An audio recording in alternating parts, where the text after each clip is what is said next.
ఇవివా Organics మట్టితో తయారు చేసినారు. మరి ఎట్లా అయింది ఉత్తి మట్టితోనే ఇంత పెద్ద విగ్రహము?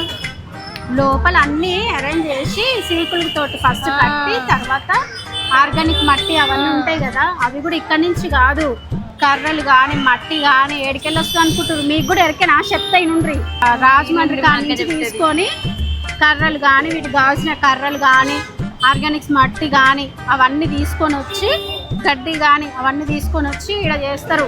ఆడికెళ్ళి వస్తుంది, రాజమండ్రికి వెళ్ళి వస్తుంది మట్టి కర్రలు అవన్నీ.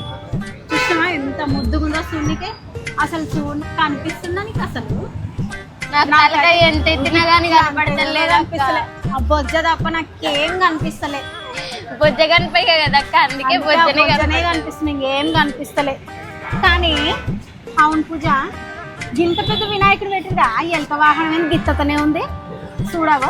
ఇగో వినాయకుని వాహనం అక్క, అదే గిత్తతనే ఉంది. మరి ఒకవేళ అసలు తీసుకోవాలంటే ఎట్లా అంటావు? తీసుకోపోవడానికి ఎట్లా అంటే మూషికం మీద పట్టడానికి గణపయ్యని చిన్నగా అయ్యి వెళ్ళి ఎక్కి వెళ్తాడంట. అవునా? అట్లయితే పర్లేదు. లేకపోతే ఇంత పెద్ద బొజ్జ గణపయ్య కూర్చుంటే ఇంకేమన్నా ఉందా? గాయలకి ఎట్లా మోస్తుంది అక్క పాపం.